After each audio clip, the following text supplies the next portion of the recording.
الحمد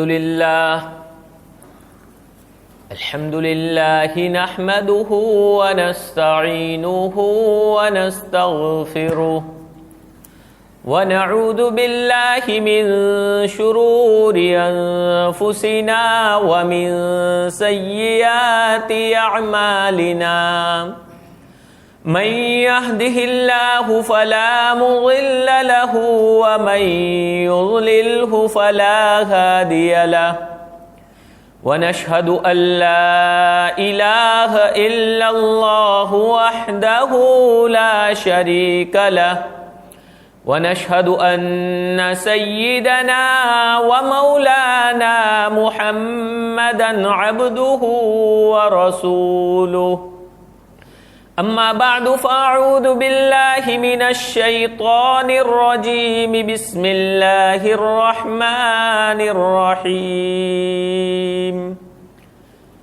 ما أصابكم من مصيبة فبما كسبت أيديكم ويعفو عن كثير صدق اللہ مولانا العظیم.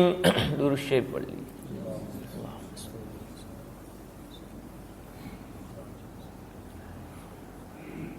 محترم حضرات، بزرگوں اور ساتھیوں، مصیبتیں اللہ رب العالمین کی طرف سے جو آتی ہے وہ مصیبتیں دو طرح کی ہوتی ہے. ابتداً کبھی تو اجتماعی طور پر مصیبتیں آتی ہیں، یعنی سارے لوگوں پر مصیبتیں آتی ہیں، اور کبھی انفرادی یعنی کسی ایک بندے پر مصیبت آ گئی تو الگ الگ افراد پر بھی مصیبتیں آتی ہیں. اور پھر جب مصیبت آتی ہے تو مصیبت کے آنے کی وجوہات بھی الگ الگ ہوا کرتی ہیں، کوئی ایک ہی وجہ نہیں ہے.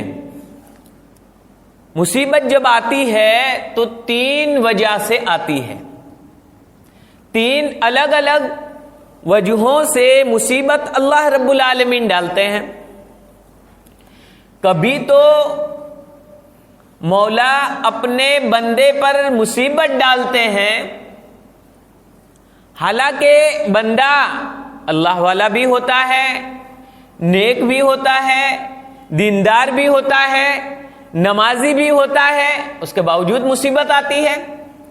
تو انسان اس وقت سوچتا ہے کہ میں اللہ تبارک و تعالیٰ کی عبادت بھی کرتا ہوں، اللہ تبارک و تعالیٰ کی فرمانبرداری کر رہا ہوں، پھر بھی مجھ پر مصیبت کیوں؟ تو کبھی تو ایسے اللہ کے نیک بندے پر بھی مصیبت آتی ہے.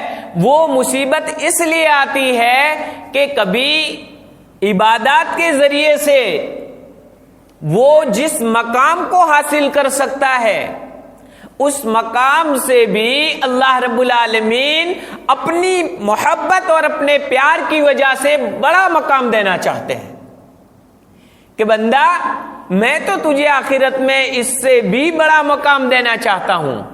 تو اس بڑے مقام تک پہنچانے کے لیے اللہ رب العالمین مصیبتیں ڈال دیتے ہیں کبھی تھوڑی سی، کہ بندہ اس مصیبت کے اندر صبر کرتا ہے. اور صبر کی دولت یہ بہت اونچی دولت ہے، اسی لیے کہا گیا ہے الصبر ثوابہ الجنہ. صبر کے اس کا بدلہ اور اس کا ثواب جنت کے سوا کچھ نہیں ہو سکتا. تو گویا اللہ رب العالمین کبھی تھوڑی سی مصیبت دے کر اس کو آزماتے ہیں تاکہ میرا بندہ صبر کر لے اور صبر کر کے وہ اس بڑے مقام اور بلند مقام تک پہنچ جائے.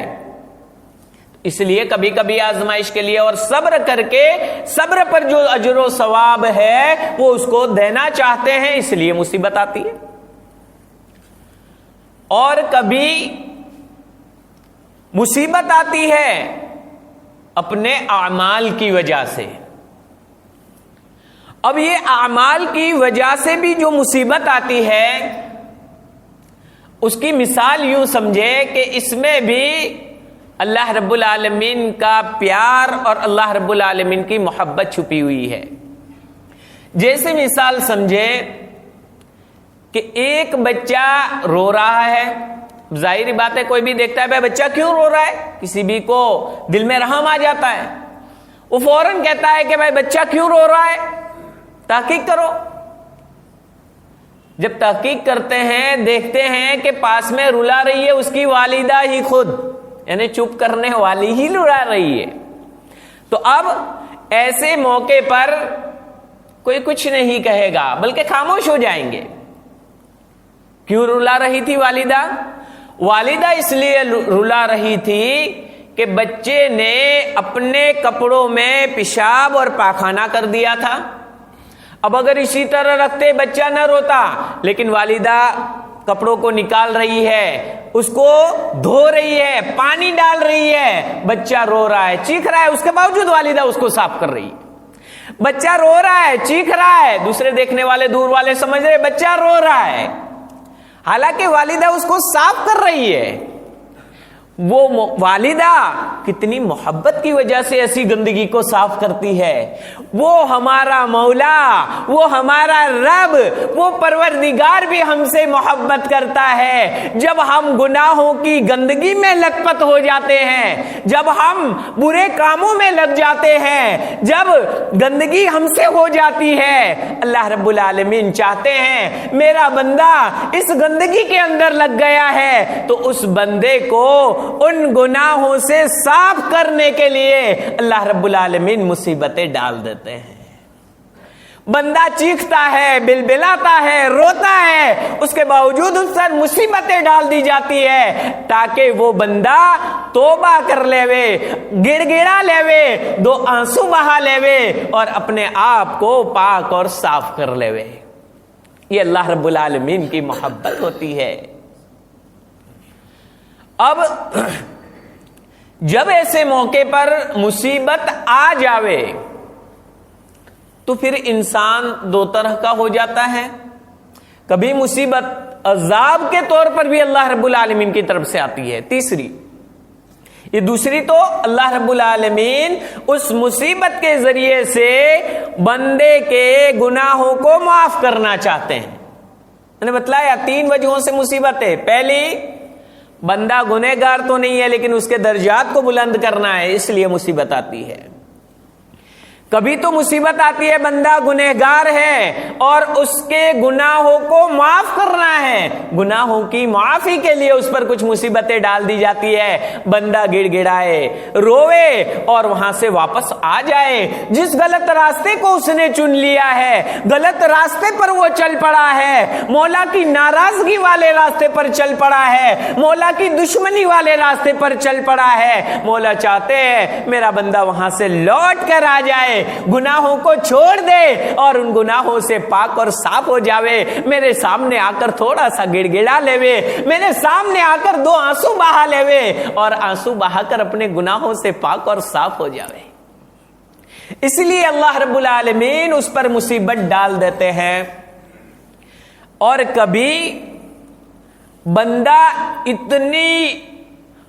اتنا گندا ہو جاتا ہے, اتنے گناہوں پر لگ جاتا ہے, اور گناہوں پر لگنے کے ساتھ ساتھ چوری اور سینہ جوری کہا جاتا ہے جس کو, یعنی خود تکبر پر آ جاتا ہے, یعنی گناہ کو بھی گناہ نہیں سمجھتا اور گناہ کرتے ہوئے بھی اپنے آپ کو بڑا سمجھتا ہے, اتراتا رہتا ہے.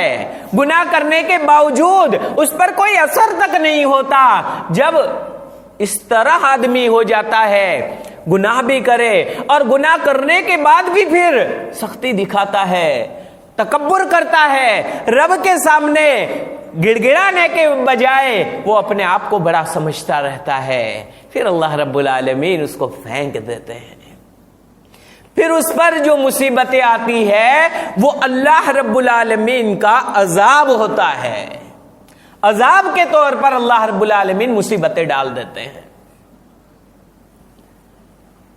اب یہ بات تو آپ حضرات کے سامنے آ گئی کہ مصیبتیں 3 طریقے سے آتی ہے.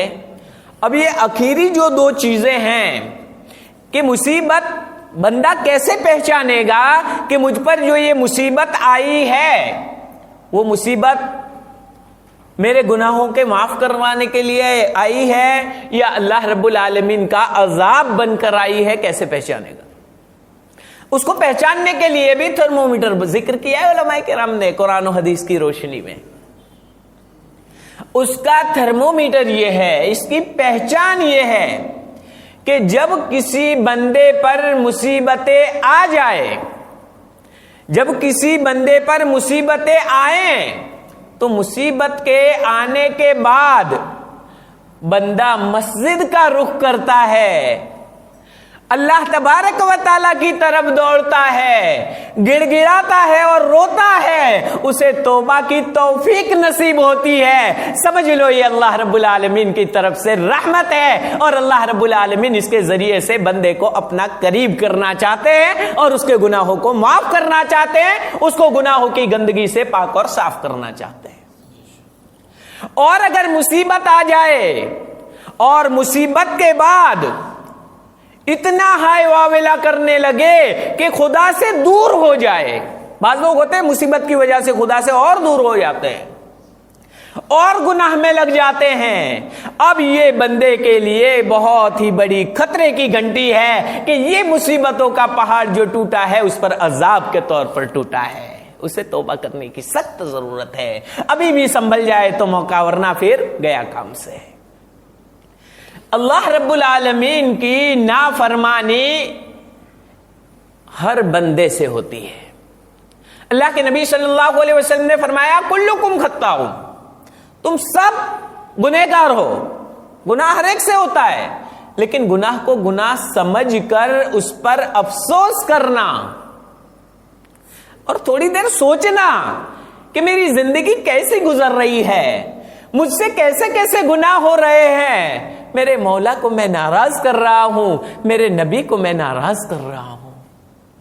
آتا ہے روایتوں کے اندر کہ اللہ کے نبی صلی اللہ علیہ وسلم کے روضہ اقدس پر بھی امتیوں کے اعمال پیش کیے جاتے ہیں، اور جب امتیوں کے اچھے اعمال پیش کیے جاتے ہیں تو نبی خوش ہوتے ہیں. نبی اپنی قبر مبارک میں زندہ ہے تو وہ نبی خوش ہوتے ہیں اس امتی سے کہ میرا امتی اچھا کام کر رہا ہے. اور اگر امتیوں کے غلط اور برے اعمال نبی تک پہنچتے ہیں تو نبی کو بہت ہی تکلیف ہوتی ہے، نبی کو انتہائی تکلیف ہوتی ہے. گویا کسی کے نبی کی شان میں گستاخی کرنے پر ہم بلبلا جاتے ہیں، تلملا جاتے ہیں اور غضب میں آ جاتے ہیں، اور آنا بھی چاہیے. نبی سے محبت کا تقاضا ہے، ضرور آنا چاہیے. کوئی نبی کی شان میں گستاخی کرے ایک سچا پکا مسلمان برداشت نہیں کر سکتا، لیکن ہم خود نبی کی شان میں گستاخی کر رہے ہیں، نبی کو تکلیف پہنچا رہے ہیں. خود ذرا ہمیں بھی اپنے گریبان میں جھانک کر دیکھنے کی ضرورت ہے، جھانکنے کی ضرورت ہے اور غور کرنے کی ضرورت ہے کہ ہم بھی نبی کو کتنی تکلیف پہنچا رہے ہیں. قیامت کے دن جو مختلف گواہیاں ہوگی، ان گواہیوں میں ایک نبی خود اپنی امت پر گواہی دیں گے. آج کل بہت سارے گناہ ایسے کہ جس کو گناہ سمجھتے ہی نہیں ہے. ایک بزرگ کا واقعہ لکھا ہے ایرانی شیخ کا کہ وہ آئے، ایک صاحب کو دیکھا کہ وہ اپنی داڑھی کو صاف کروا رہے تھے، تو وہاں پر آنے کے بعد ایرانی شیخ نے کہا اللہ والوں نے کہ آقا ریشمی تراشی، کہ ارے آقا آپ داڑھی کٹوا رہے ہیں. تو وہ بڑے شاعر تھے تو شاعرانہ انداز میں جواب دے دیا فوراً فی البدی کہ ریشمی تراشی ولیکن دلے کشی نمی تراشم. ارے میں داڑھی تو کٹواتا ہوں لیکن کسی کا دل نہیں توڑتا، میں داڑھی تو کٹوا رہا ہوں لیکن کسی کا دل نہیں توڑتا. دیکھو یہ چوری اور سینہ چوری، ایک تو گناہ کر رہا ہے، گناہ سے روکنے والے کو سامنے یہ کہہ رہا ہے. وہ بھی تو اللہ والے اور شیخ تھے. کہنے لگے ولیکن دل رسول خدا صلی اللہ علیہ وسلم می تراشی. ارے تو کسی کا دل تو نہیں دکھا رہا, کسی کا دل نہیں توڑ رہا, لیکن رسول خدا صلی اللہ علیہ وسلم کا دل تو توڑ رہا ہے. ان کی نافرمانی کر کے ان کا دل توڑ رہا ہے, اور تجھے پتا بھی نہیں. کہہ رہا ہے میں کسی کا دل نہیں توڑ رہا, اس لیے گناہ کر کے یہ نہ سمجھے, یہ جرأت نہ کرے کہ میں گناہ کر کے کچھ نہیں کر رہا. ہم کسی کا خراب تو نہیں کرتے, ہم نماز نہیں پڑھتے. ارے نماز نہ پڑھ کے نبی کی آنکھوں کی ٹھنڈک کو تم ہٹا رہے, چھوڑ رہے ہو. نبی کو یہ اعمال تمہارے پہنچیں گے. نبی کریم صلی اللہ علیہ وسلم کی مبارک بارگاہ کے اندر جب ہمارے اعمال پہنچیں گے تو نبی کے دل پر کیا بیتے گی. تو یہ ساری, جب نبی کا دل اگر توڑا جائے گا, جب نبی کا دل اگر توڑا جائے گا, تو کیا اللہ رب العالمین غضبناک نہیں ہوگے؟ سوچنے کی بات ہے میرے بھائیوں. وہ نبی کہ جن کو کفار نے پتھر برسائے, جن پر فوراً جبریل امین آ کر کھڑے ہو گئے. اے نبی, اگر حکم ہو, اگر آپ کا حکم ہو تو دو پہاڑوں کے بیچ میں ان کو کچل دیا جائے. کیوں؟ رب کو غضب آیا, جبریل امین فوراً اتر آئے. تو یہ جب نافرمانی ہوتی ہے, نبی کا دل توڑا جاتا ہے, تو اللہ رب العالمین کو بھی غصہ آتا ہے. اور جب عمومی نافرمانی ہوگی تو عمومی اعتبار سے مصیبت آنی ہی آنی ہے. یہ ظالموں کا مسلط ہو جانا, دن بدن اتنے سارے مسلمان ہونے کے باوجود, اور دن بدن کلمہ پڑھ کے مسلمانوں کی تعداد بڑھ رہی ہے, اس کے باوجود مصیبتوں کا آنا, یہ علامت ہے اس بات کی کہ مولا ہم سے ناراض ہے. ہمیں سخت توبہ کرنے کی ضرورت ہے, رب کے سامنے گڑ گڑانے کی ضرورت ہے. اسی لیے ظالموں کے قبضے میں ہمیں دے دیا گیا ہے کہ تم اسی کے قابل ہو.